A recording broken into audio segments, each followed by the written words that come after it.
फूनपुर गांव की एक पुरानी हवेली जिससे हर कोई खौफ खाता था। चलिए जानते हैं डर, लालच और एक छिपे हुए सच की ये रहस्यमयी कहानी। गांव का हर शख्स बस एक ही बात कहता, वहां एक अजीब बूढ़ी औरत का साया है।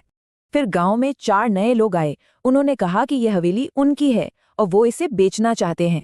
गांव वाले भूत की बात करते रहे और वो चारों इसे अंधविश्वास कहकर मजाक उड़ाते रहे। लेकिन वो औरत सच में थी, सफेद बाल, सूनी आंखें और एक राज जो वो दबाए हुए थी।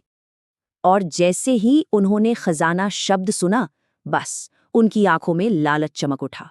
उन्होंने उस बूढ़ी औरत को धोखा देने का प्लान बनाया और जल्द ही पूरा गांव इस लालच में शामिल हो गया।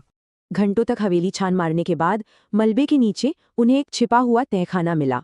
और तहखाने के अंदर था एक भारी लोहे का संदूक। उन्हें लगा बस अब किस्मत बदलने वाली है। बूढ़ी औरत तो खुशी से चिल्ला उठी, मेरा खजाना। पर उस संदूक में आखिर था क्या? सोना चांदी नहीं, संदूक के अंदर था एक छोटे से बच्चे का कंकाल। और उन हड्डियों को देखकर गौरी रो पड़ी। फिर उसने अपने उस खजाने का भयानक सच बताया। गौरी कभी इसी हवेली की बहू थी, एक ऐसे परिवार की जिसे बेटा चाहिए था, बेटी नहीं। बेटे की चाह में उसके परिवार ने एक घिनौना काम किया, जिसका बदला गौरी ने बहुत हिंसक तरीके से लिया। और अपने गम में पागल होकर उसने अपनी बेटी की लाश को ही अपना अनमोल खजाना मान लिया। उन चारों में से एक ने जैसे ही संदूक को लात मारी, गौरी का गुस्सा बेकाबू हो गया। जल्द ही पुलिस आ गई। जब मालिकाना हक के कागज मांगे गए तो पता चला वो चारों तो फ्रॉड थे। आखिरकार इंसाफ हुआ, ठग जेल गए, गौरी को इलाज मिला और बच्ची को शांति से दफनाया गया।